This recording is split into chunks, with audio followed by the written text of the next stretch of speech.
And well, first of all, happy WrestleMania Saturday, because it's a big weekend, and this is how we truly kick off WrestleMania weekend. Forget the filler SmackDown. The Hall of Fame was good, I will give it that. But this is the Reigning Rock podcast, so go ahead, like and subscribe. I'm coming at you with very little sleep. I am the... Find the video quickly. I'm, of course, the excellent one himself. I am Ricky Goldman. So go ahead, like and subscribe. 3 videos coming at you today. Obviously, this one right here. And then in a couple of hours, Stand and Deliver watch along. Then we're going to all have a little rest. And then obviously WrestleMania quiz and watch along. But I'm never alone, and I mean never alone. Do get your comments in, share, subscribe, like, all of that. This is WrestleMania weekend, a big weekend for us wrestling fans and the wrestling world. But my tag team partners should be along here soon, so I can hot tag him in. But I bring in a guest you saw on my WrestleMania predictions, and he is the man from the Warheart Beyond channel. And he is Chris. What's happening? How are you, Chris? I am very good. How are you doing? Quite tired, but it is what it is. Marcus should be along anytime soon. If he isn't, it's just the two of us. If he is, great. I've seen Marcus brings a lot of energy and charisma to this. Even at 10 a.m. in the morning for him, he's still ready to go. At 10 a.m. after the Hall of Fame, I was fast asleep anyway. Let's kick off. He's not here to announce it, so I'll announce it for him. He announces a couple of segments for me. It is what it is.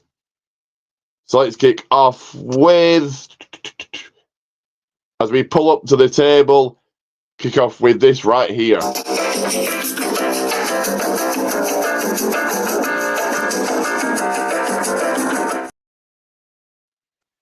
So that is right. What's cooking at the table? So just a couple of minute chats, what we've been up to. I've been up to the usual, heading to the gym, go to a craft class every week, and so I'm just going to quickly show off a few of the bits I've made. So Stand and Deliver card.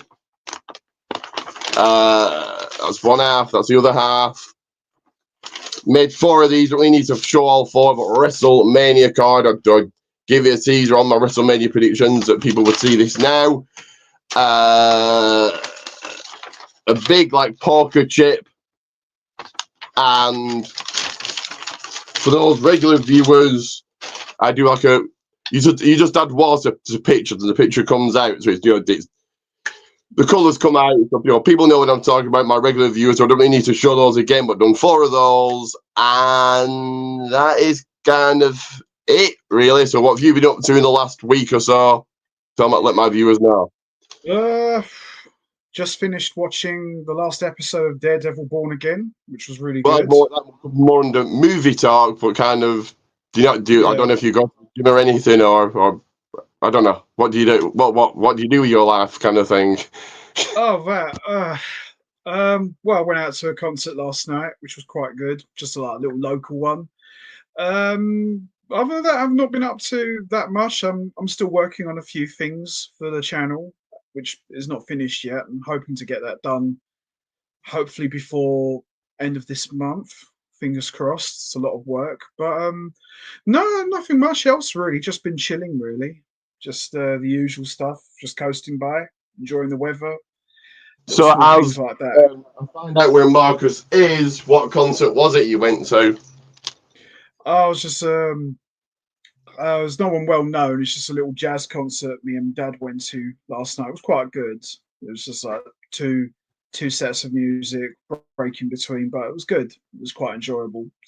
It was in a little bar, but it was nice though. It was good. Wrestling 24/7. I would glad you enjoyed it, or you're into what you're into, but I would think that's, for me, it's not wrestling. I don't want to go, if that makes sense. For me, No, that's fair enough. Nothing but wrestling. I watch movies, but No, I'm all into that stuff as well, but that's what I got up like to. I said, I watched last 8 night. wrestling when here he is, my tag team partner, was just gonna give him a, can't think of a wrestling term here, but anyway, I'll finish my thought there. When Rivals and Greatest Moments won, I was watching 10 wrestling shows a week. Now it's only 8.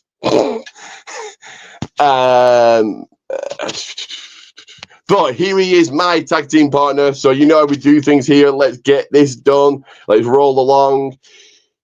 So let's get this video played quickly and hot tag him in.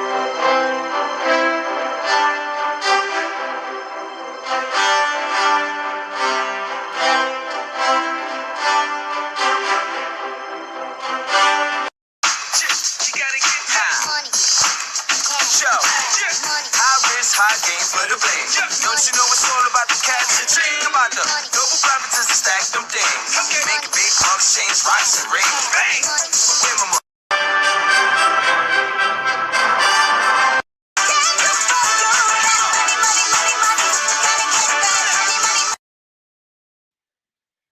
That is right. We are excellent money. I'm going to hot tag him in now. He is the money man. He is a man that, just like our IRS, hopes you paid your taxes, because everybody's got a price for this man. So let's bring him in. Let's hot tag him in. And here he is. He is Marcus. Ching ching, bling bling. It's Wrestlemania weekend, you jabrones. That is cool. Yes, WrestleMania weekend, WrestleMania Saturday. And as I said in the cold open here, the opening here, I'm already feeling tired. SmackDown, Hall of Fame, and then we've got Stand and Deliver later on, then WrestleMania, then WrestleMania tomorrow. So I'm tired just watching it. I'm actually considering going next year. I have zero sleep, zero. Anyway, Marcus, how are you? And of course, we're in the opening segment of what's cooking at the table. So what have you been up to in the last week or so? I mean, it's been spring break for me, so I've been chilling, having a good time, just doing a whole lot of nothing. A couple of days hitting the gym, skateboarding, enjoying the weather. Today I'm washing clothes right now, so it's good stuff. Is that where you were for the many predictions out of skateboarding? Yep. And did you watch SmackDown in the Hall of Fame live, or I didn't watch SmackDown. I didn't watch SmackDown in full, and I skipped the whole Hall of Fame because you went to bed. It didn't start immediately after SmackDown, and I refused to have stayed up past midnight just to watch it. I had a couple of about an hour and a half nap, and then watched it, and then more nap. You're sick. Okay. Well, when would I have watched it? When? I can't watch it today because this then Why can't you? I mean, yes, you could have, but sure. So it was on 3 hours, so I'm not really got to spare 3 hours this weekend. Because tomorrow I'll be watching then the Pat McAfee show that I want to watch and other wrestling bits that I watch. So not really got to spare 3 hours. And I'll be going to the gym. So yeah. It was good though. The Triple H speech was good. It went an hour. Of course, he had a hell of a career. But yeah, that was good. But I was looking at it thinking, if I do go next year, I would probably miss SmackDown. It was filler. Would I do the Hall of Fame? Would depend who's going in. Probably, but it would depend who's going in. Anyway, Marcus, what have you got coming up in the next week? Is it just more of the same, more chilling, more skateboarding? What have you got coming up? I mean, that's what I'm hoping. More gym, more skateboarding, but I'm back at work this week, so. And Chris, have you got anything planned in the next week or so? Just pretty much what I said earlier. Just got some stuff that I'm still working on and finishing up for the channel. Hopefully, I should have that out by the end of this month. And I've got a couple of success and failure videos coming up. This month's going to be focusing on all CM Punk. So it's all going to be like certain periods from his career, CM Punk versus Jeff Hardy, success and failures on that, straight edge society, bit of everything really like that. But imagine this is a Hall of Fame. They're saying you've got 2 minutes. I'm Triple H saying you've got 2 minutes, right? So you've got stuff coming up for your channel. Well, obviously you don't do live videos, so but I don't know. Do you stream Yard as well, Chris, or no? I haven't used it for a long time. I have done before, but it's been a while. I might use it again someday, but not anytime soon. But you never know.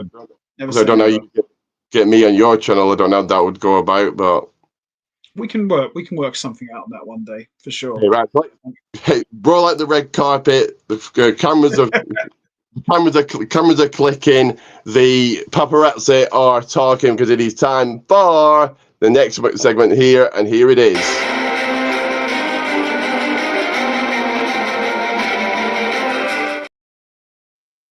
That is right. Movie talk. So 4 movies. Yes, 4 movies since last week because I've tried to fit. So I've watched 3 movies a week, and I've tried to fit in those 3 movies before Wrestlemania. So those movies are The Killer is Calling, so a TV movie. Was okay for a TV movie. It was actually quite decent. The second movie, and then I'm gonna ask you, Chris, and you, Marcus, what you've been watching. A Working Man with Jason Statham. I mean, Jason Statham always makes some good movies. Yeah, good. I don't think I've seen a bad movie with him in. So, Marcus, have you been watching? Obviously, sports. What else have you been watching? I mean, it's NBA playoffs time. My team had to do a play-in. They had played 2 games into the playoffs, so now they're in the playoffs officially. And just between watching baseball and basketball, ain't nothing else to really watch on TV outside of those things and maybe some WWE. Some WWE, 50,000 shows of WWE this week. That's why I said some, because I'm not insane. What Triple H said at the Hall of Fame last night, Mark. He said, well, so just at the end of his speech, he said, call it fans, call it the WWE Universe, call it Marks. It's like, okay. Guess that's what we are. The third movie was a Minecraft movie. Good. I interesting how they turned it into a movie. Like Jack Black, he's funny. Jason Momoa is always good in movies. Yeah. So, Chris, have you been watching any movies as of late? And just no. Any thought on each movie if you've been watching any lately?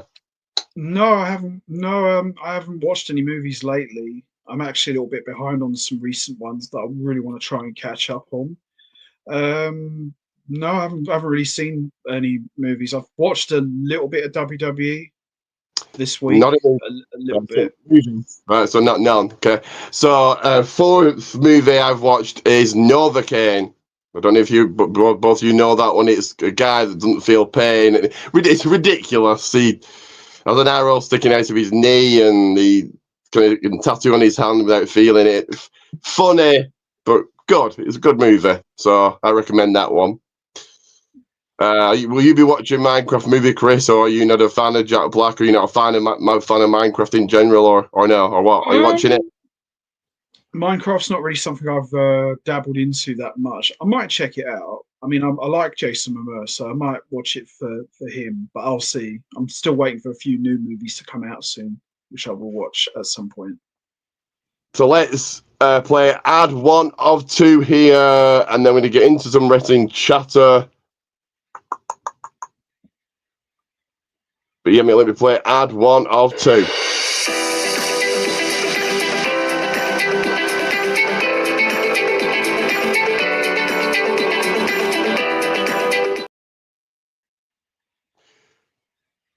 That is right. Protein Teas, Goldman one. Weather, well, today's okay weather. I don't know. Where is it you live, Chris? I live in East London. Okay, London. So is the weather nice in London today? Usually is nice in London, isn't Yeah, it? yeah, Okay. it's been really good today. Yeah, weather's been really good here today. So here is okay, but it's April, it's May, it's gonna be May soon. Weather's heating up, t-shirt weather. So go out, buy my t-shirts, Protein Tees, Goldman's one. I've had a little bit of interest at the show I went to last night. I'll go over that in a second. If you can't purchase a t-shirt, get the name shared. If you can, then I want proof of purchase, and you get everyone will get everyone that buys a t-shirt, 2 shout outs at the beginning and end of each video. Like I said, I'm doing 4 this weekend, so yeah, I could really help you guys out if you've got a podcast or anything like that. But I did go to a wrestling show last night, so let me very quickly just go over that. It won't take me more than a minute, and here is the video.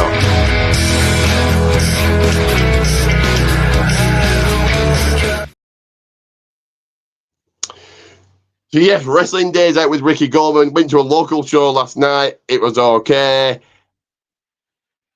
I would prefer going to that rather than nothing. WrestleMania at the start of WrestleMania weekend.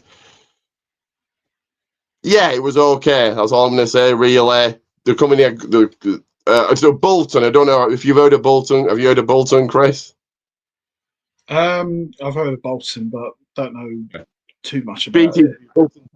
Bolton Town Wrestling. So I think he's kind of reached its peak, but it draws a decent crowd, decent show. My next one is next Sunday, then 2 booked for next month. But let's get down to the People's Ring. Let's hook up. Titles on the line.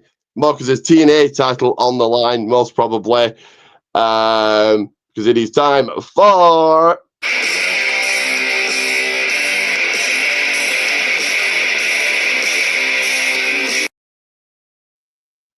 That is right, Wrestling Roundup, starting as always with AEW. So, Chris, I don't know if you watch AEW. I don't. I watch the pay-per-views. So they based purely off results for Dynamite. It will take me not even 30 seconds because it's dreadful. Anyway, Mercedes Moné over Athena. Okay. Hangman Adam Page. Okay, so Josh Alexander got jobbed out in his first match. Fair enough. I would have personally had him come to WWE. I would have had him. I thought he was coming to NXT, but guess not. So Josh Alexander did the job for Hangman Adam Page. The Hurt Syndicate, I think it was a title match return against the Gates of Agony. Will Ospreay defeated Takeshita, and the Ops, who are brand new trios champions, taking the titles off the Death Raiders. Yeah, slightly above Jobber. So, Chris, how I rate shows is from Jobber all the way to main event. So, Jobber, Jobber, opening match, mid card, main event. So, I'm going to give it a Jobber to Dynamite. Chris, any thoughts? Not Chris. Yeah, Chris, any thoughts of Dynamite? I didn't really watch Dynamite this week, but I did see like a couple of highlights, so I'll probably give it mid card. There is no highlights, but it's AEW. Well, okay, the pay-per-views are good, but for all those crapping on Dynasty and all crapping on Revolution, they were good. Again, I'm not a WWE mark saying, oh, WWE, if he's not a WWE, screw him. No. The pay-per-views are good. The weekly shows are, no. I've said this to Marcus before. We're up to, we're 4 months into the year, and they've done nothing. Nothing on Collision, on Dynamite. I thought, I want to go and watch that. Anyway, Marcus, any thoughts of Dynamite? Any thoughts of Death Raiders losing these trios titles? So I heard that, well, from some of the highlights that I saw, because I guess AEW does have highlights. Mercedes Moné and Athena had a really good match. To determine who's the number one contender eventually for Tony Storm, Timeless. That was a good match. Statlander did some good shit during the show. Josh Alexander, him premiering, that's actually a big deal. don't think a lot of people understand how much of a big deal that is. And him joining the Collins family, that's a big deal too. And Samoa Joe put the coquina clutch on Moxley to win the trios titles. So wow, you did the job. Wow. So that makes it look like Samoa Joe might be lined up to eventually down the line get a shot at Mox. So I'm gonna give AEW opening match. That actually has my attention a little bit. I might tune in next Wednesday. I won't be, but fair enough. Yeah, you can contribute to the viewership. I'll watch. No, I won't be watching. I would say Double or Nothing next month, but it's clashes with Battleground, so I'll be watching that. So I may watch. May possibly. Well, see, their pay-per-views are 3 days long. You think WrestleMania is long? 4 or 5 or 6 hours for the pay-per-views, including the kickoff show, pre-show, whatever. So I'll probably still be going after Battleground, so I'll watch it, but whatever. I'm more interested in Battleground. Anyway, Monday Night Raw. Remember, this was your go-home show for WrestleMania. It very much felt like filler. Out comes Gunther, cuts a good heel, strong promo. It elevates the match ever so slightly, but whatever. Bayley knocks off Liv Morgan. There was a botch in this match. I'll give my thoughts on the match after Chris has given his thoughts on the Gunther promo and Bayley going over Liv Morgan. Gunther's promo was quite good. I enjoyed it, and I completely agree what you said. It just elevated it just slightly, but not a lot. But it was still a good promo. He got some good heat out of that. And as far as Bayley going over Liv Morgan, for me, I had no problem with it, but it doesn't really do a whole lot for me, to be honest. There was nothing really to be invested in, but I was okay with it. I had no problem with it. And the botch I'm talking about is Raquel was meant to get Liv's foot on the rope and completely missed. Yeah. And the referee was like, oh, yeah, I saw that. Why did the referee was the referee a male or female? I can't remember. I don't pay attention. Female. Whatever, I don't really pay attention. The referee, okay, there we go. The referee, a good referee is meant to be invisible. You know that they're there, but they're there just to really make the count and whatever. So a good referee is invisible. They're a third person in the ring or whatever. So the fact that I don't know whether it's male or female makes it a good referee. Although, unlike Audrey Edwards, who wants to be the star in every damn match. Anyway, so yeah, female referee, 1, 2. Why did she stop the count? It wasn't. She didn't get her foot on the rope to make the save. Whatever.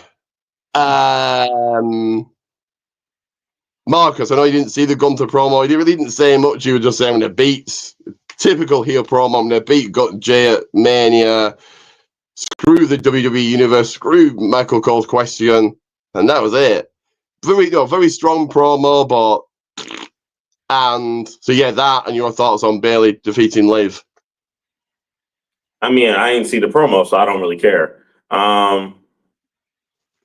Bayley beating Liv, I mean, I guess that builds towards the tag match. I still feel like they're the wrong tag team to be going against the Judgment Day ladies, but, that's just my opinion. That's fine. Who would you have face? So the Secret Hervis, I'm presuming? Yeah, the Secret Hervis. Yeah, why not? Yeah, even if they lose, they're getting the Mania match. I wouldn't want them to lose. I would want the Secret Hervis to win, so then it makes it look like the cabinet is strong. If they lose, they're getting a Mania match, and it kind of pushes, even a loss pushes Chelsea that little bit more because her girls are getting some TV time at WrestleMania. I think they still will. I think Chelsea will do something at Mania, but what, I don't know. Maybe come out and okay, see, a lot of people, obviously it's too late now, but a lot of people were saying she could host it. So that wouldn't have been too bad of an idea. But I think she comes out, a legend comes out to take care of her. Same with Ludwig Kaiser. I think he does something at WrestleMania. He's going to get taken care of. Anyway, Rey Mysterio defeated Julius Creed. The only good bit about this is Rey took a dive onto Julius. Julius picked him up into a suplex, went up the steps. It's just like, wow, proper strength. And we have got a comment here. Is it? Let me show it. Is it? Okay, it isn't. I think we have got a comment, but it does not let me show it. But yeah, showing his strength, and he's only, is he 26, 25, something like that, Julius Creed. But that was a good moment in the match. El Grande Americano came out to attack. AJ Styles over Karrion Kross. This was a good match. See, Karrion looks like a world champion. He acts like one. His old theme is back. He cuts good promos. The size of him. Yeah. I wouldn't be. Obviously, he would need a hell of a push, but if he took the title off Cody, I wouldn't think, oh no, he shouldn't be the guy. He looks the part. Logan Paul comes out, gets heat. Yeah. So, Marcus, I'll come to you first. Your thoughts on Bray over Julius and Cross doing the job to Styles? I have really no thoughts on either. I mean, it's kind of hard for me to have thoughts when I didn't see the quality of the matches. They're just building towards WrestleMania, and I'll be right back. Okay. And Marcus is going to come back as Mick Foley, I think. With the little joke we've got on here, Chris, is someone will say he's not gone off, but if he goes off and does to come back on, is Mick Foley coming back as Dude Love, Cactus Jack, or Mankind in the Rumble? But yeah, when he picked him up the steps and suplex, that was good. Like, what strength is that? I know Rey Mysterio's not the biggest of guys, but that was still pretty cool. Your thoughts quickly, Chris, on Julius being beaten by Rey Mysterio and AJ Styles getting a bit of momentum heading towards WrestleMania? Thought both matches were pretty solid. Not really much else to say to it. Like Marcus said, they're just building towards WrestleMania. Both guys are given a bit of momentum to look a little bit strong going in. But yeah, they were okay for what they were, but there was not really much to get invested in, if I'm truly honest. But they were both solid matches, I would say. I certainly enjoyed them for what they were. Chad Gators here. I think this was just on Netflix. I don't know if it was for the US crowd, but whatever. Chad Gable came out very filler promo. It was just for the crowd. And if you're watching at home, it was very filler. It was just like, well, this is just wasted time. Again, I've said to Marcus I said this last week, everything should be build to what? No filler, no messing around, no Chad Gable, no anything. Just build all the way towards WrestleMania. But they haven't. Very generic promo, followed by another promo. Was this a talk show or is this a wrestling show? I have no idea, because Jey Uso comes out to cut up again. Face generic promo, yeet, yeet, yeet, yeet, yeet. I don't know what he said. And why are Jey Uso and Gunther keeping separated? Just imagine if this was The Rock versus Stone Cold Steve Austin, and they were separated on the Raw before Mania. How does it? It doesn't build to anything. They're putting separate promos. It's just, well, Gunther, I'm going to beat you. Jey, no, I'm going to beat you. Well, yeah, that's what it's meant to be. Very generic. So your thought? Did you see the Chad Gable promo? If so, your thoughts on it, and also the Jey Uso promo. The Chad Gable promo, like you said, I agree. It was just filler, and the Jey Uso promo, it was okay. The crowd were hot.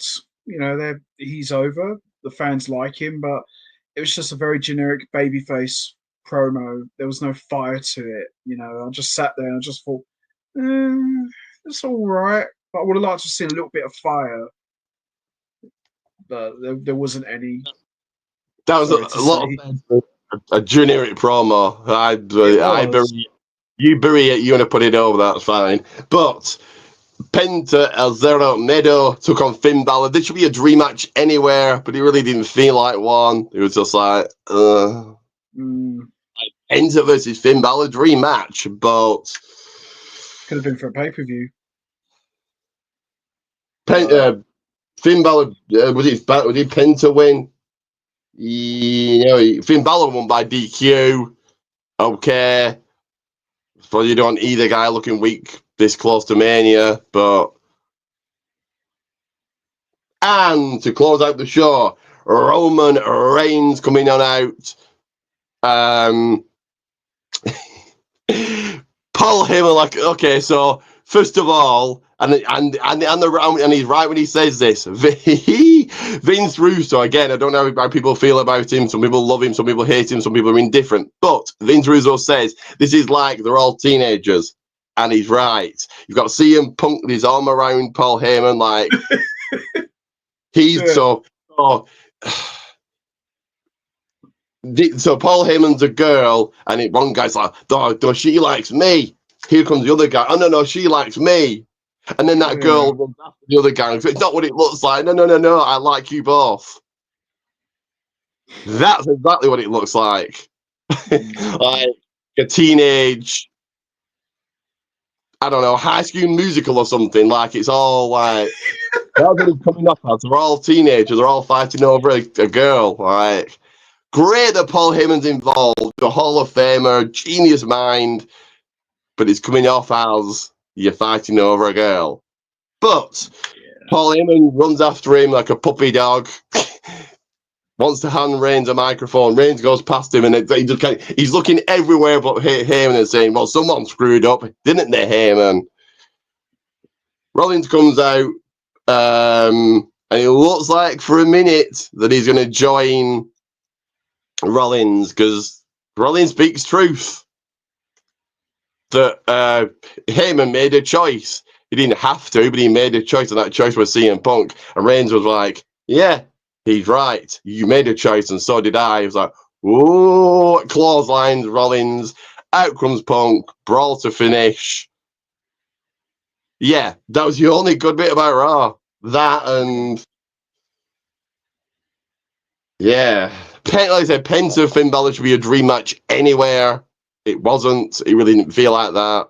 The only good bit was Reigns on the go home show of Raw. So I'm going to completely bury it outside of Reigns and say jobber, and that's the lowest rating ever I've given to Raw. Marcus, your thoughts of Finn Balor beating Penta by DQ, and I don't know if you saw the promo with Reigns, Rollins, and Punk, but if you did, let me hear you. Penta and Finn didn't do much. I mean, it's still like a build towards the fatal four-way, so don't want to give either person true momentum, I guess. I saw bits and pieces of the promo. I ain't really give a fuck about it. I really didn't care for it. This program is awkward as hell. This program is so awkward. I thought it would be better than this. But maybe because I didn't see it, I don't really give a shit about it. Chris, as you can tell, I don't have Netflix because I refuse to get it, and only for one show, because I don't need to have it in the States. So I'm on a Raw protest, and I don't care.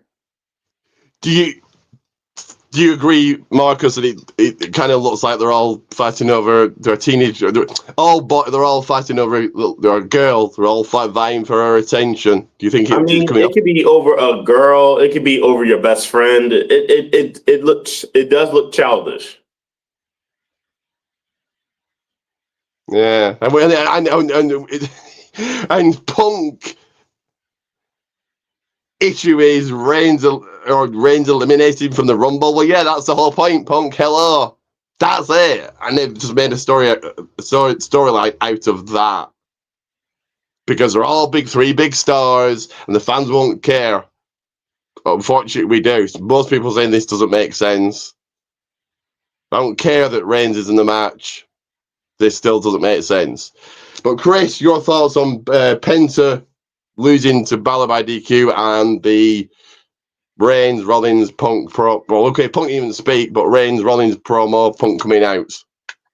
I agree with Marcus. I mean, Penta versus Finn Balor, they don't really want to give either guys too much momentum.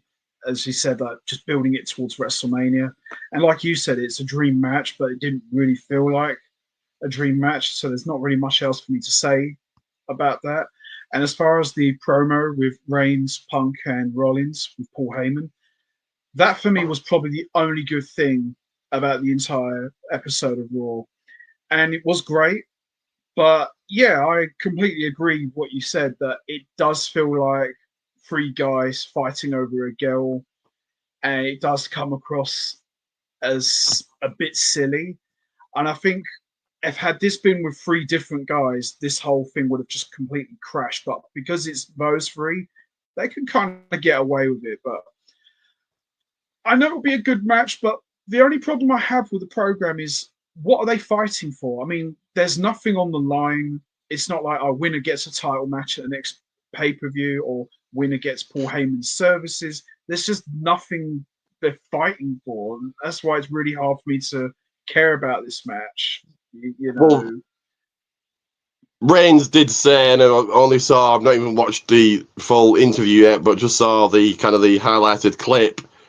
Reigns says he's going to win the triple threat and become number one contender. Now, that's never really been part of it. It's never been winner goes on to get a title shot. But maybe that's it. We're supposed to services of Paul Heyman. That's it. Just flip something on the line to make it interesting. The storyline around Paul Heyman, which is great. He's a Hall of Famer. Why not have his own storyline? Great. But yeah, to make it make sense. So yeah, that's what I mean. This is the only good bit on a 2.5-hour show, and then they wonder why the ratings are going down.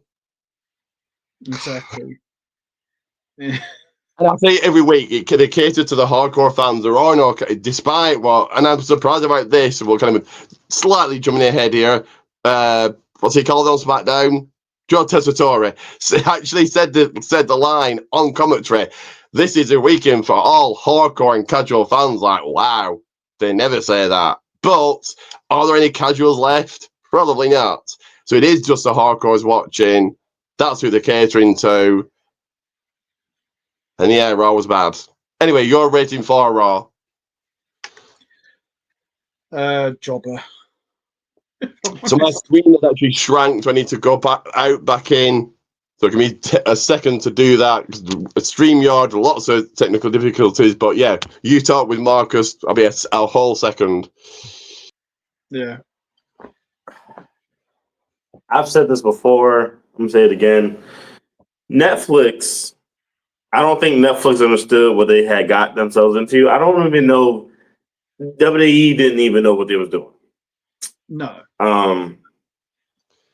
You know, and mind you, WWE Raw is that's their flagship show. They plant their flag with that show.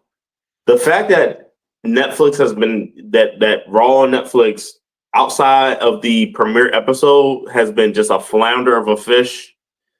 Pretty much. In a way, it lets you know that Netflix got the Raw, no pun intended, Raw end of the deal. Yeah. And even that wasn't.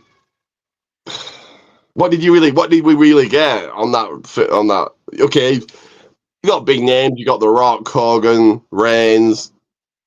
Hogan got booed out of the building, but he was still there. Taker. Yeah. It was cool. But you got 4 matches. Drew versus Jay, I didn't care about. Reigns versus Solo could have easily been on pay. I get, okay, they needed a big match for the debut episode, but that could have been on pay-per-view. Realistically was cool. What was the main? Oh, Punk. Okay, Punk Rollins. That was good.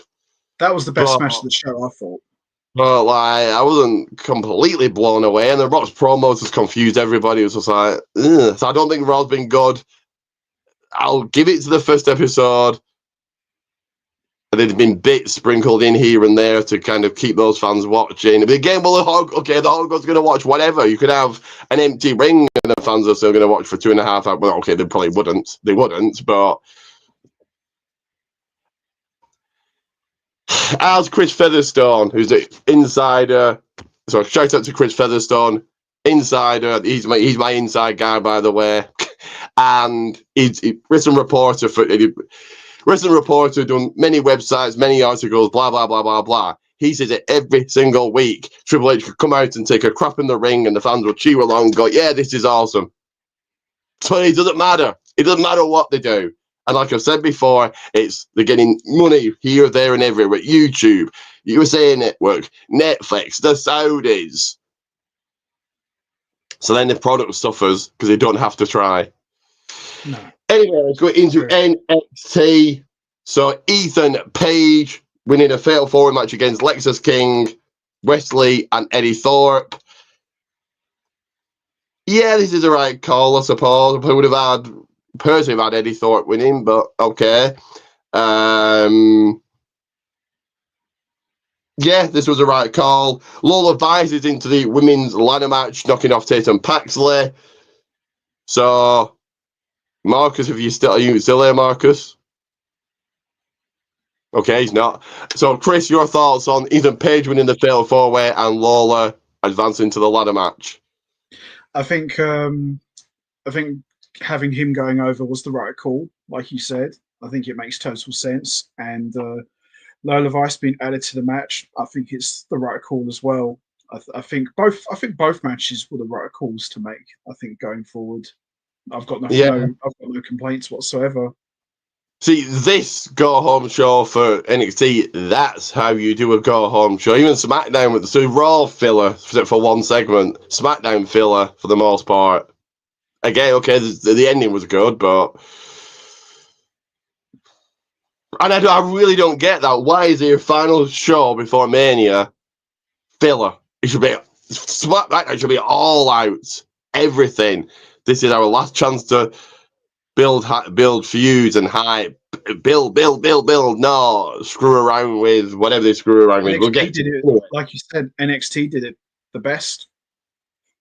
Me and Marcus have said, I've said it, the NXT, Shawn Michaels gets it, NXT, I say every week, everyone has a story, whether it's and evolve, but whether that story is a little tiny thing in the background that's going to become something, or a major storyline, everyone is getting a push, everyone's getting a storyline, whoever they are. Again, if it's a tiny little thing or a big storyline, Everyone's got something to do.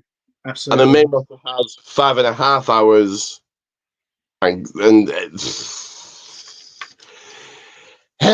Anyway, Hank Walker, Tank Ledger won a gauntlet match. Going on to get a tag team title shot at Standing Deliver, which I thought the Hardy Boys were going to be the last tag team. We're going to come out and delete Hank and Tank, but they're going on to get a tag team title shot. Cool, yeah, cool. Me and Marcus, if he returns, if he makes his grand return, we'll do our predictions after in a little bit. D'Angelo family Dark State brawl in the parking lot. It's pointing to Tony D'Angelo being the leader. Me and Marcus have gone back and forth every week. Who's the leader? Is it Javon? Is it Trick? Is it Stax? It's looking like it's going to be Tony D'Angelo. He hugs Stax, and it's like he's got this look on his face like, I'm the leader. I'm going to turn on you. Anyway, your thoughts of Hang and Tank winning the gauntlet match and the brawl between Dark State and the D'Angelo family? I think Hank and Tank becoming number one contenders. I mean, that's what I predicted, so I'm happy with that.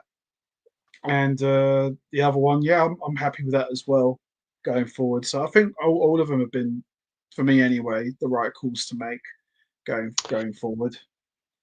Do you think that Tony's the lead? Do we find out he's a leader later on today in a couple of hours? I don't know if we'll find out today. You never know. But I think if we don't find out today, we'll probably find out next week for sure. But we'll see. So, Marcus, your thoughts on Ethan Page winning the Fatal 4-Way, Lola Vice over Tatum Paxley, and Hank and Tank winning the gauntlet match? I mean, I told you before, I want Mr. All E, Ricky Saints. I want him to beat him. Hank and Tank, that was awesome. That was so cool. I love that for those guys, for sure. And And Lola Vice being Paxley, yeah, that makes sense. I'd rather Lola Vice in that ladder match versus Paxley.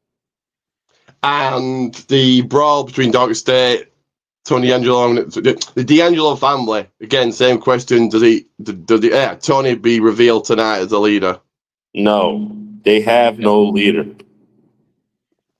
Maybe I'm just reading into it, or I want them to have a leader. But look, as he was hugging Stacks, it was like that look in his eye, like I'm turning on you in that match. And I think that's what I think. Yeah, that's what I'm going with. So many matches made for Stand and Deliver. We had a return of Thea Hale. She's back. She knocks off Common Petrovic, and she's into the ladder match. And then to close out NXT, Trick Williams comes out. Obafemi then does. Trick Williams comes out, having up your triple threat, double RKO or whatever Javon's calling his move, to Oba and Trick. Good NXT. This is how you do a go home show. A solid mid card. So Marcus, your thoughts on Thea Hale going over Carmen, the closing segment, and rating for NXT? So that was my first time ever seeing Thea Hale wrestle, and I was pretty impressed. So that was the right call to make. That promo between Javon, Oba, and Trick, that was really good. I'm gonna give it an overall view of it was definitely an upper mid card show for sure. Definitely the best show this week. That's what I would say for sure. NXT knows what they're doing. Shawn Michaels knows what he's doing. It's just good. Obviously, best show so far. I think Stand and Deliver Mania will blow NXT out the water, but yeah, best show so far. Chris, your thoughts of Thea Hale advancing to the ladder match, the closing segments, and rating for NXT?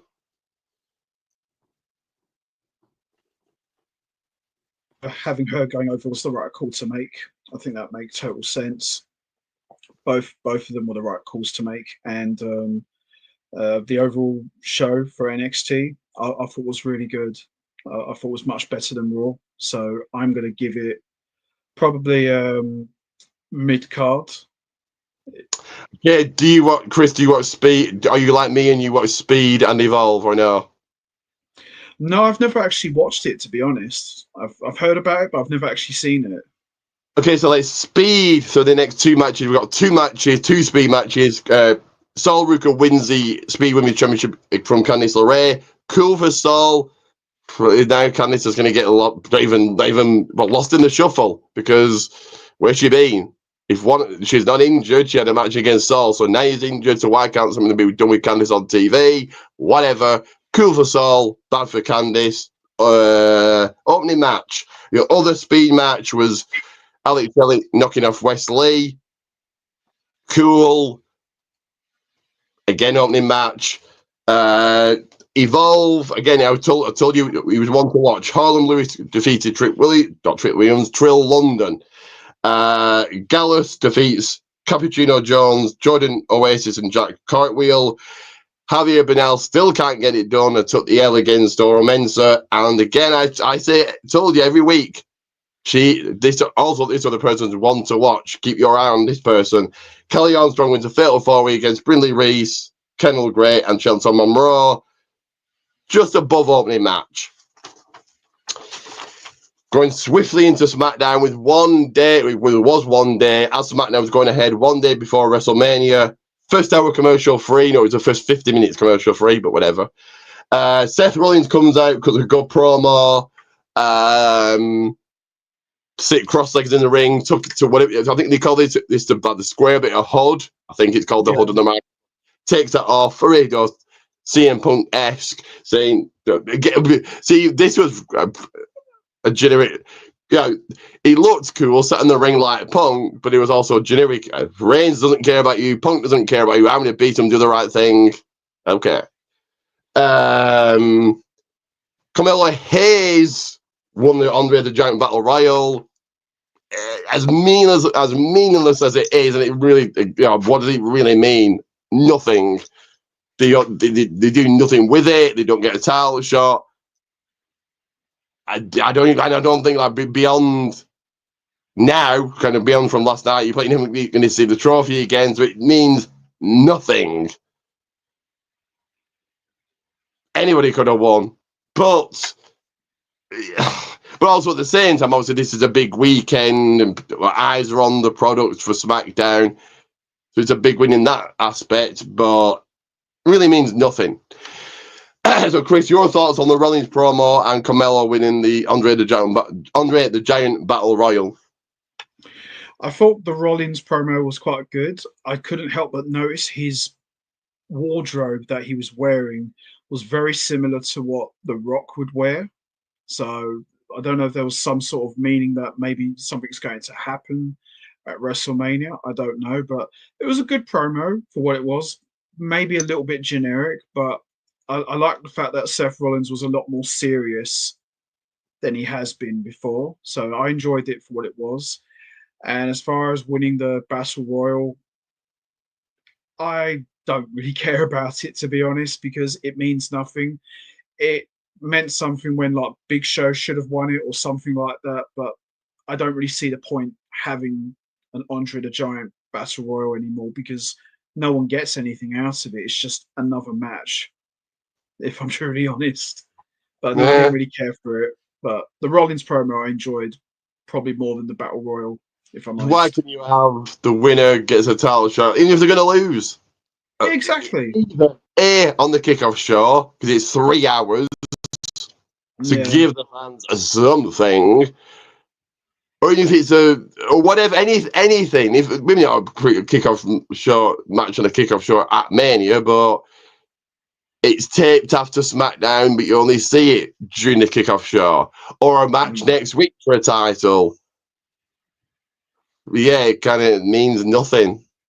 It doesn't. And the person I picked was R-Truth winning it and seeing it killing him at the end of SmackDown, but that never happened. Anyway, Marcus, your thoughts on the Rollins promo and your winner for the Andre the Giant Battle Royal 2025?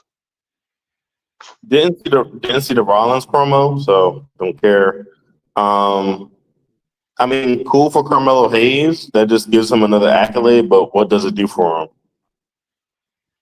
Is there a mid-card title shot there? Like, I think they need to just make the Andre the Giant Battle Royal mean something more, by not just only the trophy, but you maybe get a shot at the U.S. title or something. I would have thought with Triple H involved, he's meant to have this great creative mind. He can't come up with something that easy. Yeah. I mean, not unless it's also like, hey, so if you get in on this, I know it's on SmackDown, but we'll give you a WrestleMania payout for it. I don't know, because now Carmelo Hayes won't be on WrestleMania, right? So that's a part of that whole thing. Like, all right, well, this used to be on the Mania card, now it's not, but it's during WrestleMania week, so. Or you do. So I think Penta wins. Carmelo wins a Battle Royal, gets a title shot on the following Raw. So Penta's winning on Raw. That's another big win for him. And Carmelo's on the Raw after Mania. If he loses, so what? At least he's on the Raw after Mania, which is meant to be the biggest Raw of the year. How hard is that? Anyway. And Carmelo got a deep okay on the microphone, and I won the Andre the Giant Battle Royal. What did you do, Penta, or whatever? I don't know. Speaking of promos, Rhea Ripley comes on out. Io Sky said nothing. Again, she feels like she did a moonsault from the top, but she just feels like she's again there. Again, why I think she's winning. But Bianca Belair comes out, Naomi comes out, Jay comes out. This is a big brawl to hype up both matches. There we are. Street Profits retain against the Mustard City Machine Guns. And then the crowd booed when Ricardo said, oh, it's going to be Street Profits versus Mustard City Machine Guns versus DIY in a TLC match next week. Boo! Because they wanted it at Mania, obviously, but So, Marcus, your thoughts of, again, I don't know if you saw all the women's promos and the tag team match. I didn't see the promos, and I didn't see the tag team match either. Okay. Chris, your thoughts about both? I didn't see the tag team match, but I saw parts of the women's promo. Yeah, I didn't really care much for it. You know, Bianca Belair got completely booed out of the building, which was quite hilarious because she's supposed to be the babyface, so they completely crapped on her. Io Sky, like you said, she's just there really, which is a shame because she's the champion. You're supposed to be caring about the champion, but it's not going that way, which I think she's retaining personally. It was okay. The promo maybe it went on a bit too long than it should have. Maybe it could have done with trimming it down a few minutes, but it was okay for what it was. But yeah, I honestly just didn't really care, to be honest. Like I say every week, that it's good. Well, it's good and bad. SmackDown 3 hours. It's good because that Gauntlet match last week would have ate up nearly an hour. And then what else are you getting after it? But it's bad because you've got to fill it. So like, and again, it's something I say to Marcus every week. I should not be thinking after 3 hours, that was a marathon. I should be thinking, no. Make SmackDown 4 hours. Make Raw 10 hours. Give me more. Yeah. See, Raw's only 2 hours, but 2.5. But I should have that feeling of more. Give me more. Give me SmackDown. Okay, so Marcus wants it 2 hours. Yeah. But then you're having that Gauntlet match you had last week eat up 1 hour. So it's like, Anyway, the Viper, the master of the RKO comes out. Randy Orton comes out, cuts a good promo, issues an open challenge for WrestleMania Sunday. It won't be Aleister Black. He's returning next week on SmackDown. Okay. I don't think it's Solo Sikoa. I don't think it's Nick Aldis, but I think we will be having a Rusev Day. That's what I think it is. And I think Orton probably wins regardless who it is. Zelina Vega over Chelsea Green. Again, why can't this be added to WrestleMania? Why can't they have a title match at Mania? They didn't even announce anything for next week. So this was pointless. I presume Chelsea leading now into title shot, but nothing was in place. They didn't say, next week this is happening. Nothing. Chris, your thoughts on the Orton promo and Chelsea taking the L to Zelina Vega? I thought the Randy Orton promo was great. I like that he's issued an open challenge. So I think that makes it more interesting. Like, who could it be? I'm in complete agreement with you. I think it will be Rusev. Personally, I would have preferred it to be Aleister Black, but that's not the case now. But yeah, I think it'll be Rusev, and I think Randy Orton goes over, like you said, regardless of who the opponent is. Chelsea taking the L against Zelina Vega. It was okay, but this should have been at WrestleMania, not on SmackDown. But it was okay. It was an okay match, but this should have been at WrestleMania, personally. Or made something fine. She beat the champion for a cord red from the top, which was good. This was the only good thing about the match. But yeah, which is a 3-hour kickoff show of just talking. That's all it's going to be, I would imagine. So why can't you add the Battle Royal? Why can't you add Chelsea versus Zelina? Why can't you do a women's Battle Royal? Okay, as much as I crap on AEW for sticking everybody on the card, why don't WWE do the same? Put everyone on the card. Do a women's Battle Royal. It's meaningless. Why not? Just put it on. So Marcus, I don't know if you saw the Vipers promo and your thoughts of Zelina knocking off Chelsea Green. I didn't see Randy's promo.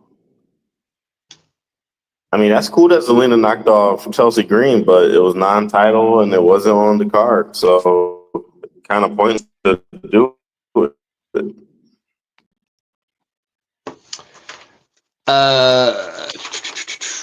LA Knight, defeated Solo Sikoa by DQ. This was just leading into the next match, which was LA Knight, Braun Strowman over Solo and Jacob Fatu. Poor Solo. How many of these just like job after job after does a job weekly now? Just he's counting the lights every week.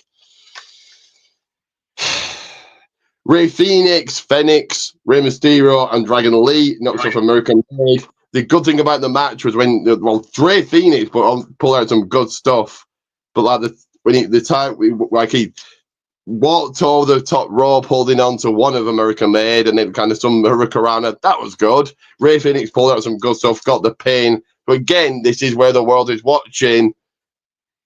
For those not watching, Rey Mysterio got took out by doctors.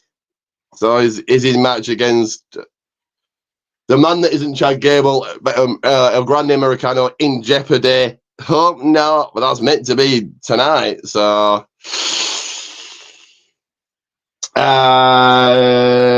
Marcus, your thoughts on Jesus Christ? So let's just do the tag team match: LA Knight, Braun over Solo and Jacob, and then the Luchadors over American Made.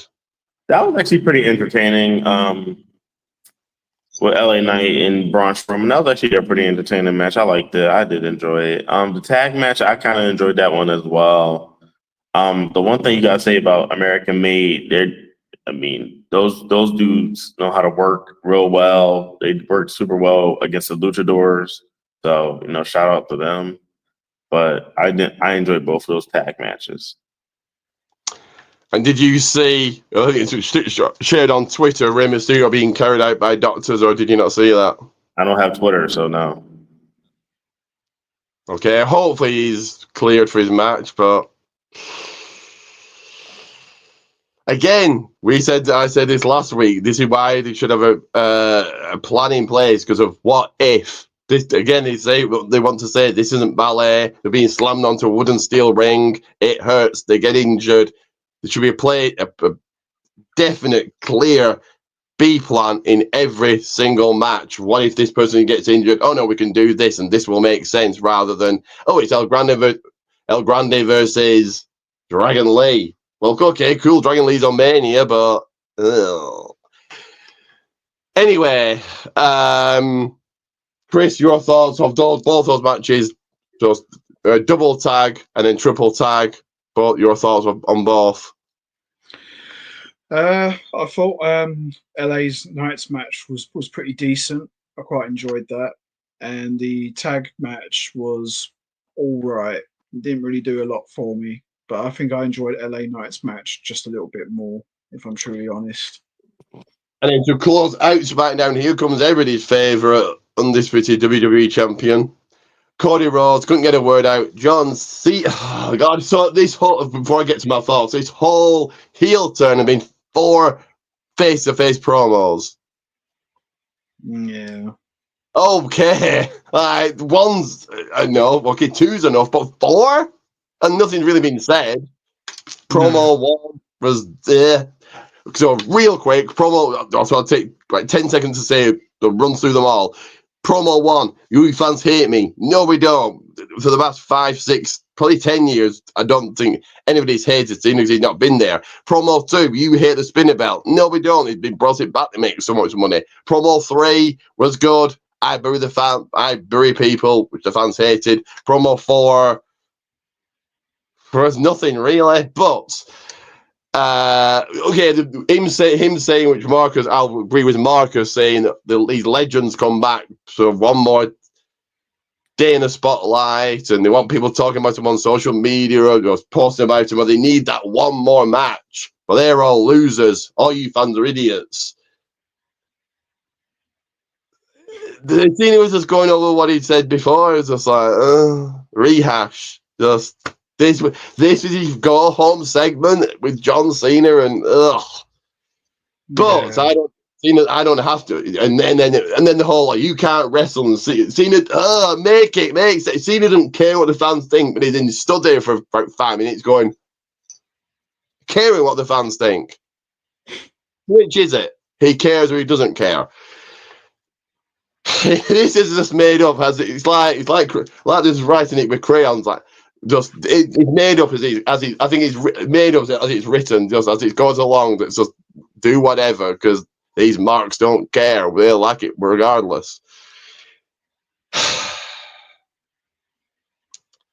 So yeah, he stands there for 5 minutes. The fans then completely turned on Cody for no reason. Start booing him. It's like, why did that happen? Like, he got Dominic Mysterio. He raises a microphone. Ooh, I'm gonna do whatever at Mania. Ooh. It's like, how did he just turn like that? So I think Cena's definitely going over because of that. I don't have to beat you at Mania. TMCAA, Crossroads, that's it. There's your close for SmackDown. There's your close for WrestleMania. Going into Mania. It was better than Raw, but very filler at the same time. I'll give it below opening match. Chris, your thoughts of the final segment and rating? I thought the promo was disappointing because I really had high hopes that, okay, it's the final one before WrestleMania weekend. I wanted to see a little pull-apart brawl. You know, obviously, Cody stands tall. I was expecting that, but I wanted some physicality. I wanted some fire. We didn't get any of that. Fourth face-off with no physicality. Well, The build-up has been just hasn't gone anywhere. You know, I've been really disappointed. I've had very high hopes for this one, but yeah, I think after the way this one ended, Cena's definitely going over. But I did like the twist with the fans booing Cody. That was unexpected. I thought, okay, this might actually go somewhere. Yeah, it didn't, unfortunately. But yeah, the overall show, jobber. I was highly disappointed with this one. Yeah, I'm very unhappy with this one. Certain things I wanted to see, didn't get it. So yeah, this was a jobber for me. It's a shame, really. This Cody turn that the fans have turned, I said he was coming for whatever reason. They're fed up with him. Whatever the reason is, whatever. If it's got Cena's back and we've only got 6, 7, however many more months of him, and this is the last of Cena, and it's like his last Mania, so people are going to cheer for him. It's John Cena, people are going to cheer for him. He's going to make history, all of that. But I said this term was coming for the term that the fans were going to get fed up and just one day, boo, and they have done. Anyway, Marcus, your thoughts on the final segment and rating for SmackDown? All right. So it seems like kind of like y'all both kind of missed some detail on this. So yeah, Cody started talking. Yeah, the fans booed him. They kind of cheered John Cena when John Cena was saying, yeah, retired wrestlers, they come back for the pops. And guess what? That's what they live for. John Cena's like, they're losers. I don't live for that. Once I'm gone, I'm gone. And it's like, oh, okay, cool. So when you leave, you out. You know, me being a fan for the future, I love that. Yeah, John Cena, go the fuck away. And everyone else, please go the fuck away. Go disappear for a while. You're retired. Don't be here. Or if you're going to be here, be in a backstage role. Be a manager. Don't get physical. So that was cool. And yeah, the crowd started booing Cody. They were on his side. But the magic that I think y'all both missed out on is the fact that he grabbed them right back to be on his side. He got them right back. The moment, and it's funny because John Cena said, you need to dig down deeper if you're going to beat me. You have to. And guess what? During that promo, Cody grabbed Cena by the balls and told him, is this good enough? Because he told him, like, listen, after all these years, you still can't wrestle. You talk about me being an errand boy. You were on the Oscar stage naked, butterball ass naked. Who's worse, me or you? Because the same people that you had ran errands for, yeah, I run errands for them now, but you will never see me butt naked on a goddamn stage. He destroyed him in that promo. And he got the fans to like him again. that is what the fans wanted. They didn't want the same thing being said about how passionate he is. They wanted Cena's balls being grabbed and saying like, yo, you ain't shit. Just like, I'm not going to let you beat me. You're not taking away this title and you're not going to go off into the sunset. So to me, I love the promo because the way the promo went from being let's rain down on Cody, let's hate him to, oh my God, this is what we was waiting for. Hell yeah.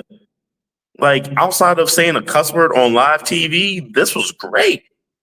Then he, Cena got fed up, got mad, tried to take a swing, tried to do the attitude adjustment. He got hit with the click, click, boom, which is the crossroads.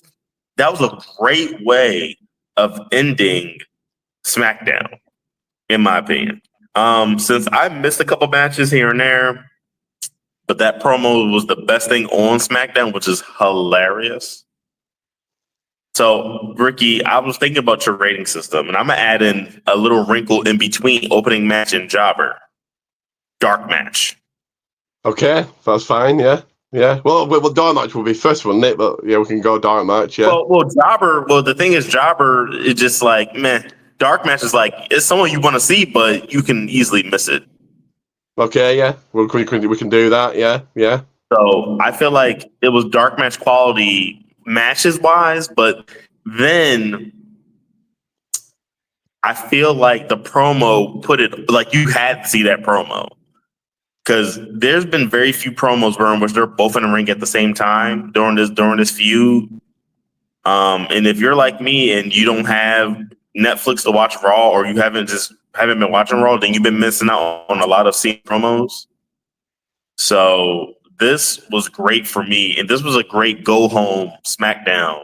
Well, it was a good go home SmackDown, but I'm gonna give it opening match, but definitely most of it you can miss it for real.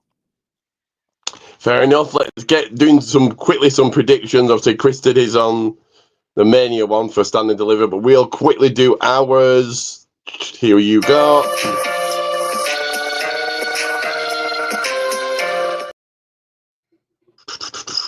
So, let's quickly get this done. In the kickoff show, pre-show, whatever they're calling it, Metaphor versus Corey Jane and Roxanne Perez versus Fatal Influence versus Gigi Dolan and Tatum Paxley. Winner goes on to get a title shot. I think Metaphor win this and then win the tag team titles. Marcus, who have you got? Oh, I got to go for my girls Metaphor. I got to go for them. And I'm hoping and praying that, they can take the tag titles off the Judgment Day ladies. And that'll be kind of like a somewhat of their call up to the main roster. And obviously, Liv, Raquel go over at Mania, so that makes it an even bigger win for Metaphor. Dark State versus D'Angelo family. I think Dark State with Tony D'Angelo turning on his own family. Marcus, who you got? Okay, he's gone again. So I'll do my picks, and if we've got time for his picks when he comes back. Ricky Saints, The Revolution versus Ethan Page for the men's North American title. I think, Ricky Saints retains here. This is all about making him feel even bigger than he does already. I think he's got the entrance makes him feel big. But just let's wait and see what they do in about 2 hours or so, 2 hours from now. So, Marcus is back. So, Dark State, D'Angelo family, who you got? Who's walking out with the win? I want the D'Angelo family to win, but honestly, I want Dark State. I want them to start making more of a name for themselves. Ricky Saints, Ethan Page, who walks out champion? Ethan, all ego, baby. Women's ladder match, Jesus Christ. Sol Ruka, Zarya, Lola Vice, Thea Hale, Carmen Petrovic, and I'm missing a sixth one. Doesn't matter. Thea Hale's winning this. She's going to become new Women's North American champion. What's your pick, Marcus? I'm going to take Lola. Okay. The tag team titles, Fraction take on Hank and Tank. We're going to see new champions here. Again, I thought this was going to be the wonderful, delightful Hardys, but no. but Hanging Tank will take the tag team titles tonight. Are you in agreement or no? Oh yeah, I'm definitely taking Hank and Tank as the new NXT Tag Team Champions, and this will be Fraxium's call up. Yeah, they both had a match on SmackDown, so yeah, I can see that. In a fatal four-way match, Stephanie Fekir, Julia, Jada Parker, Jordan Grace, Stephanie's retaining. Yeah. I have Stephanie Fekir retaining. I feel like I think in due time Julia's gonna get called up. She should actually get called up soon, like tomorrow. Jada still has a lot more development to go. And Jordan Grace, not yet. It's too soon, not yet. And your main event, Obafemi, Javon Evans, Trick Williams for the men's NXT title. Again, retention here. Who have you got? Whoop that Trick, bro. That's who I want. I want Trick Williams to win the title. And I feel like Oba is ready to get called up. Really? I think the opposite. I think Trick is getting called. Trick, Roxanne. You get see Fraxi being called up. Hopefully none of those are just as lost in the shuffle like usual NXT call-ups. Lara Valkyria, but for the most part she is. I know she's an IC champion, but does anybody really care? I'm not going to get into that. I can ramble for about 10 minutes on that, but one final segment. Sorry, one final ad, one final segment, and then we're out of here. But take a look at this.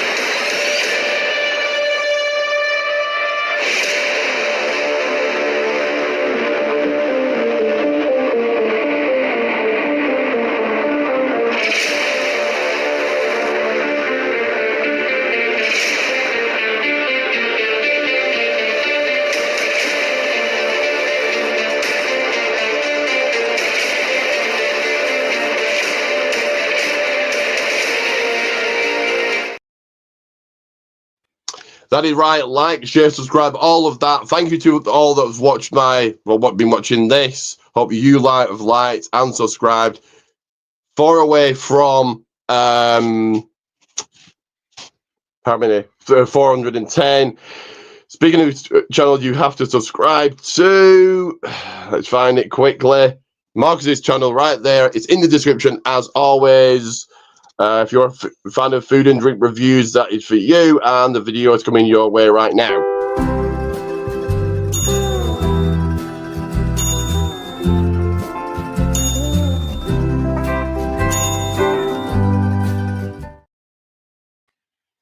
That is right. Head over to Marcus's channel in a few minutes. You've got just a few minutes to watch that before I do my stand and deliver watch along. But yeah, head over to his channel. Like I said, it's right there and in the description. So let's head into our final segment here, which of course is this one.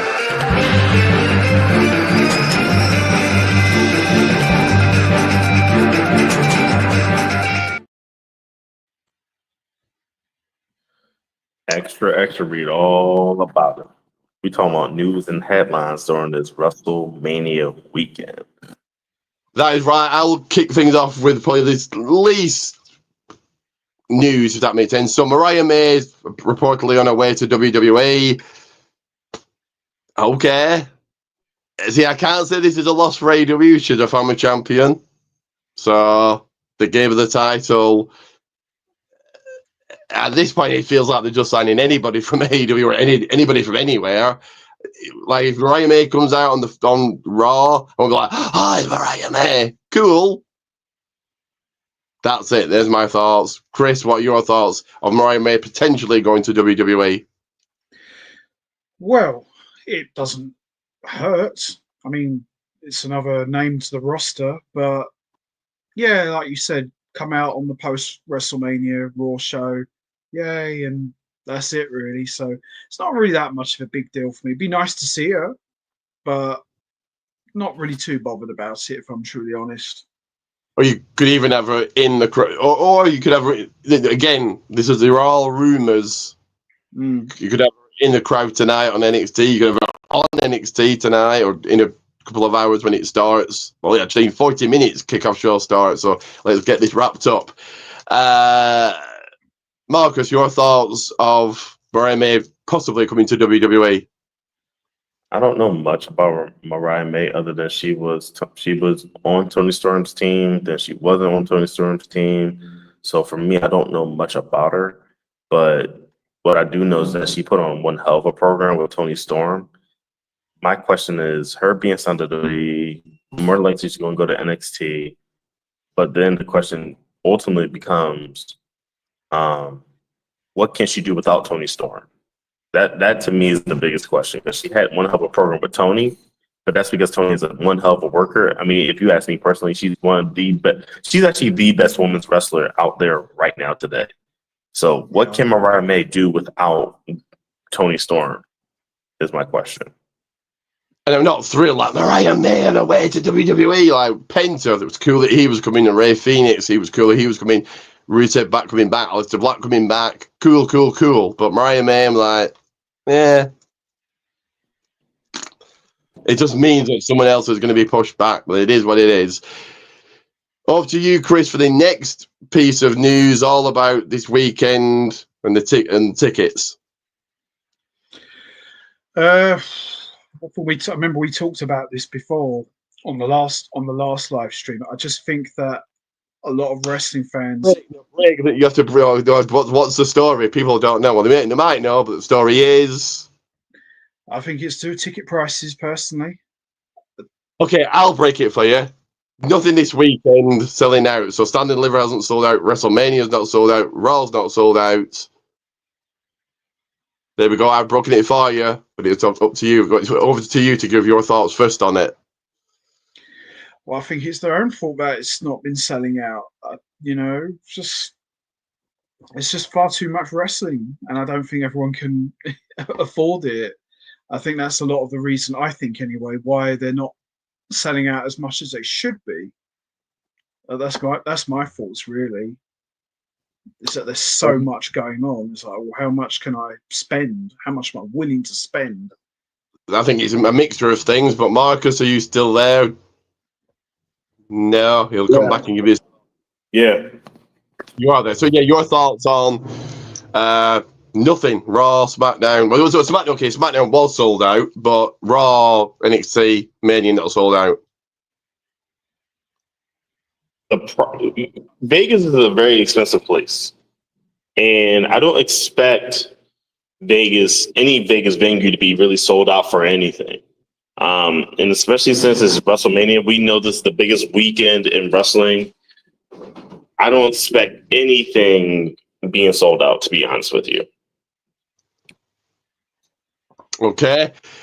I'll make my thoughts quick then. I think it's a mixture. Like Marcus has said, Vegas is expensive. Vegas is expensive. Look at the Mania card. We discussed this. The card isn't exactly brilliant. Zero build. And yeah, there's too much going on. What do you do? You can't go to everything. And you've got the Undertaker's show and Mania happening at the same time. You've got to pick one of them. Can't do both. So it's a mixture of everything. But it goes back to WWE. You've got to care it's half an empty stadium. But how much do they care? It's like, we're going to pay regardless. So what? It's half empty. And we're going to get 50 million off the Saudis. We don't care. Which is really, I'm new to it. As I said, WWE's a business, AEW just pretends. But, I say this every week. Like, WWE doing what I tell them to do. Become a business, make as much money as possible. And they do, and I'm still burying it. But I get it. And Marcus, the final story of this week is over to you. It's all about the game and how you play it. So, Triple H earlier this week said that the internet fans are fake. He straight up just was like, listen, These guys are fake. My interpretation of what he meant was this. The fans from the internet, and yes, we're included in this because, you know, obviously we're on the internet. The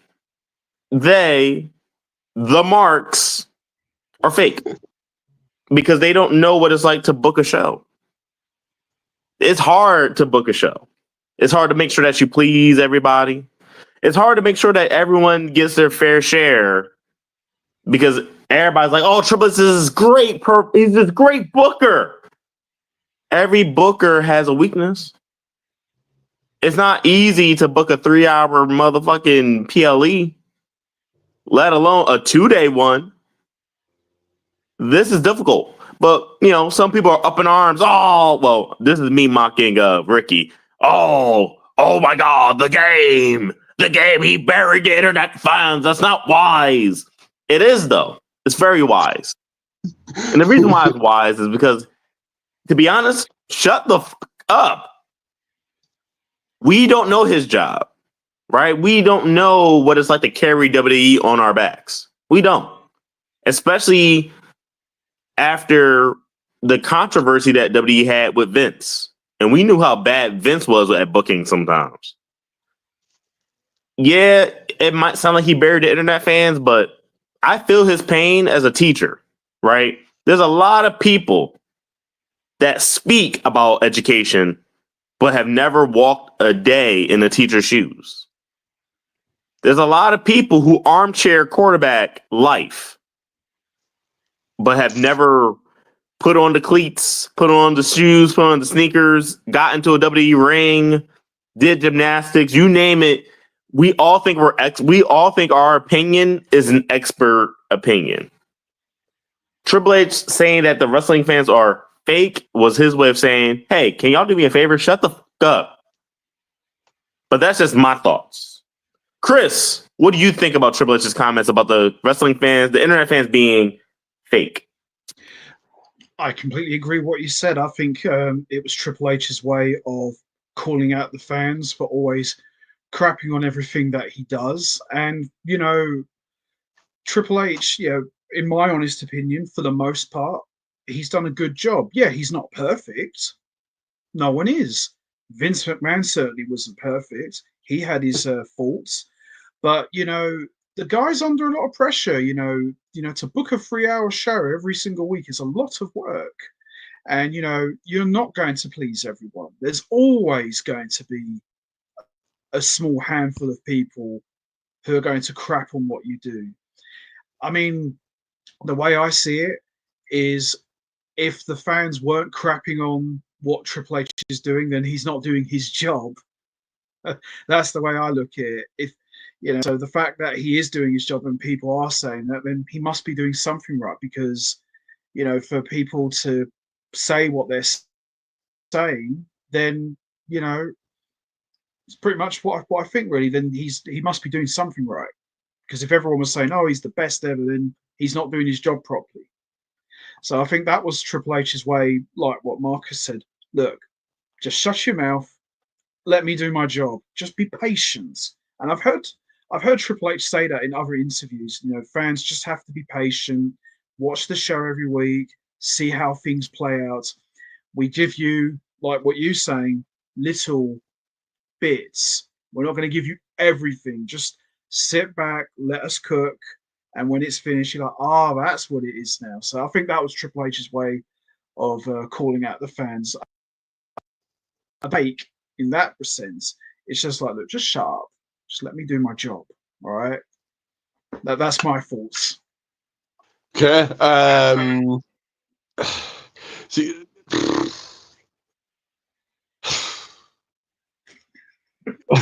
so multiple thoughts.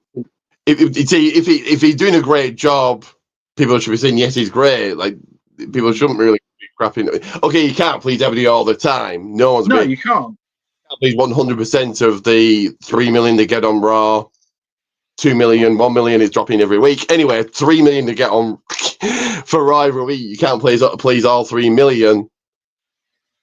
You can't be at the mark. Anyway, Jesus Christ. Okay, the audience, you can't please 100% of the audience all the time.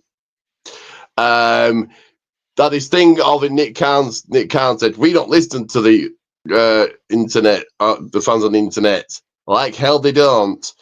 At least three things that can come to mind. The whole give Divas a chance. The Daniel Bryan thing. That was in arenas, but it was also the internet. And obviously last year with Cody, that was most of the internet. But if it hadn't been with people sending death threats to The Rock, his daughter, and Ray, that was stupid. If it hadn't been for any of that, we would have seen Rock Reigns at WrestleMania. Cody would have, I don't know what Cody would have done. No idea. Maybe that would have happened at SummerSlam. No idea. Obviously, it happened. So what happened. But if the fans had shut up and not said anything, Rock Reigns would have gone down. So this is where I disagree with you at, because that wasn't the internet fans rallying behind it. That was actual in-person fans. Listen, when you listen to the in-person fans from last year, right? No one, like, yes, Rock and Reigns would be a great main event if Cody wasn't around. That's the problem. When you listen to the reaction in the arena, for example, when Cody was going to just give it away, it was like everybody booed it. We was like, what the everyone was confused. Right? But that's live in-person reaction. If anything, the internet was mixed review, like, oh, they loved it and then they also hated it. So the internet was 50-50, while the in-person fans were 100% against Rock and Reigns, because that makes no sense. You win the Royal Rumble and you give it away? Nah, that sounds like a piece of that's rubbish. That don't sound right. Right? So the live in-person fans, they didn't control it, but for absolutely, Triple H was like, yeah, we need to go back to the drawing board because this shit don't sound right. And it didn't. If we think about, like, sure, we from the internet, from the outside looking in, we have a different viewpoint, right? Because we don't want our intelligence insulted. This is why the Attitude Era became a thing, because they was tired of insulting our intelligence. But when we really think about it, it's tough to book a show because you're trying to make everyone happy. You're trying to make sure it makes sense to the fans that's buying and the people that have subscriptions to Peacock or to Netflix. You want this product to make sense. Like I said, it's like WWE is just coming off its hottest time period from last year's Royal Rumble to WrestleMania. Last year was the hottest WWE had been in a long time. And mind you, it's hard to make wrestling hot for even that long of a period. Remember, the Royal Rumble's in January, WrestleMania is in April. That's 3 months of hot. So sometimes we as wrestling fans expect so much. We expect here, when for real, from the Royal Rumble to WrestleMania, that's when we should feel like this. On average, we should feel like this. Very 50-50, very even keel. We have a very big expectation because we think this is going to be the rebirth of the Monday Night Wars. We think this is the rebirth of the Attitude Era. No, this is a whole different era where we got someone from the Attitude Era running the show. And this is a lot harder than what we think it is. Like, it's hard to even write something, let alone have people act it out, do the thing. So that's why I'm not mad at what Triple H said, because we're not in the ring. We're not writing the scripts. We're not behind creative. Because Ricky can say this a million times, Chris. If it was up to Ricky, and Ricky's probably the worst booker in the world, he would have Roman Reigns being the champion forever, never losing the title. Right? That's what Ricky says all the fucking time. If it was up to him, he would have Roman win the title and never losing. I don't know about you. I would never watch that shit ever again in my life. No, I don't think I would. Reigns becomes WWE champion, Rock becomes world champion. You thought Even worse. Even worse. You think the Undertaker's schedule was bad? Rock and Reigns you see every 10 years. My point is, Ricky will be a terrible booker. He's worse than Triple H, right? Oh dear. Yeah, that's rubbish. That's terrible. That's god awful, right? Which means that Ricky would probably have no mid-card champions because Rock and Reigns would just sweep those up too, and he probably have Shotzi being the goddamn all women's champions for God knows whatever reason. So once again, like if we had Ricky as a booker, WWE be dead. AEW would be worlds better than WWE, right?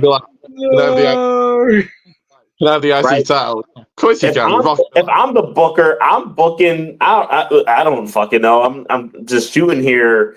Cody would keep the WWE Championship, not forever. That sounds like some crazy Ricky shit. I'm not doing that. The world champion would probably be Jay, since he's over like Rover.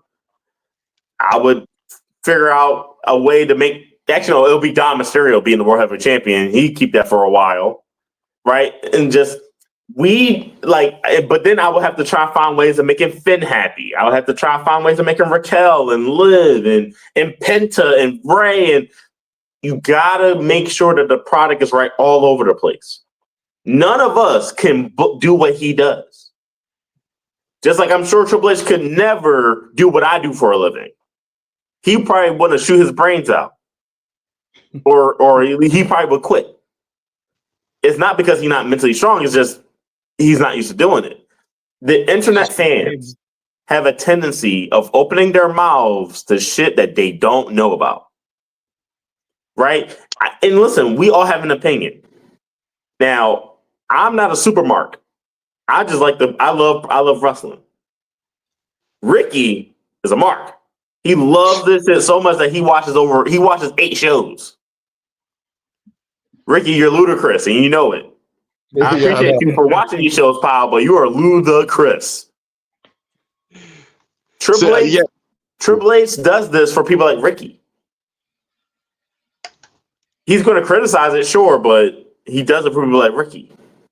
He does it for all the wrestling fans, and regardless if they love it or they hate it, Triple H loves doing what he does. Like, yeah, Raw's bad, SmackDown's bad. I'll be there, ready, remote in hand, ready to watch it next week. Right, you right there watching it next the fuck week. Raw's crap. Raw's awful. It only had a good good segments. Ready. Tuning in next week. Ready at 1 a.m. live, ready to watch here in the UK. 1 a.m. ready, watching it. Like, reading the results, right? Reading the results, following wrestling news. I get it, but I want the fans to understand that when Triple H says what he said, it's not burying them. It's truly just saying, "Hey guys, this is hard. It's not easy. Be quiet. Just be quiet. Leave me alone." Yeah. You're either going to keep watching or you're going to turn it off. You can watch something else. Thank you for tuning in, though. Vince thinks nothing else but wrestling exists, and does any other company exist? That's what Vince thought. So. But very quickly, going back to Reigns and Rock. Yes, Reigns would say, "Can I have the IC title?" Yeah, of course. There you go. Rock will I can have the US title. Oh, there it is. Have it. Yeah, Ricky is the world's worst promoter. Rock, they say, "Can we have the tag team titles too?" Well, you didn't even need to ask. The world's worst booker is Ricky Goldman, 110%. Well, the NXT title, Ricky. What about the NXT title? Can we have that too? Why would you even need to ask? Of course. His champions wouldn't even be around. This dude would literally book to kill the show. If you all the titles need to hold up. There will be a documentary called Ricky Killed WWE. And I'd somehow try and find a way for him to win the women's titles as well. Oh no! Yeah, this is who we deal with, Chris. This is who we deal with. Yeah, I see what you mean. everyone would have to jump out to them in 30 seconds or less. Just can't get out there. I'd kick them through the curtain and say, get out there and get jumping out now. Yeah, jumping to TNA's looking good right about now. We have any offense, Ricky. Can you? Hell, it's The Rock. He's going to kill you in 30 seconds. I'd get out there and get it done. Anyway, back to thought about Triple H's comments. Yeah, I can agree with both of you. I suppose I didn't think of it in that way. Yeah, like Marcus has said, people who don't like it don't watch. He's doing a hard job and people crap all over it. Yeah.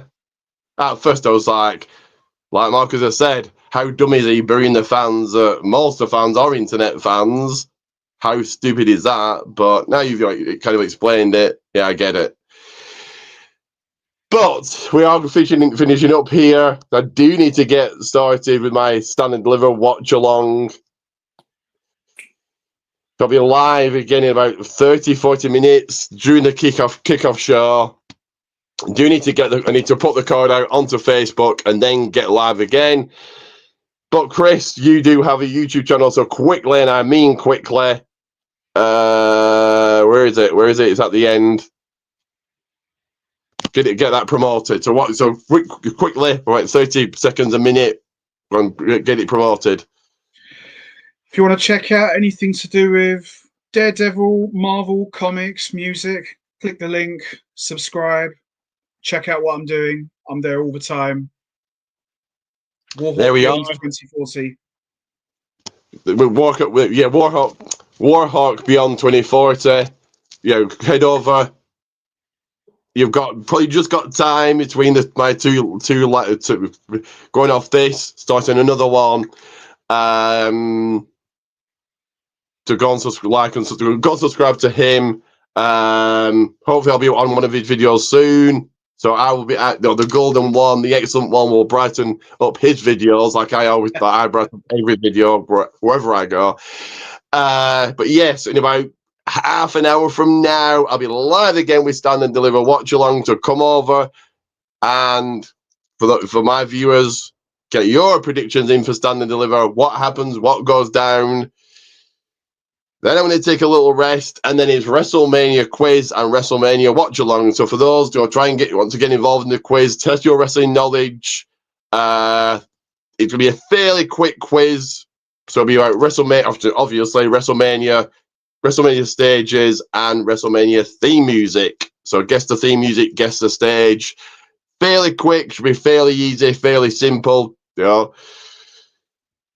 So yes, that will be an hour before Mania starts. That's 11 p.m. UK time. I think you're getting involved in the quiz, aren't you, Chris, or no? I'll let you know later. I might get involved in that. I'll see, but I'll let you know. And yeah, so join me in half an hour. Stand and Deliver watch along. But thank you to Chris for joining me. Thanks for having me. Make it quick, Marcus, and for the final words are over to you. Listen, like, share, subscribe. It's a big day for Ricky. Make sure you join in on the watch alongs. Make sure you watch the quizzes. It's WrestleMania, and make sure that you also stand and deliver. Ching ching, bling bling. It's WrestleMania weekend, and stand to deliver, you jabrones. That is right. Stand and Deliver as you like and subscribe to this. And of course, Marcus's channel.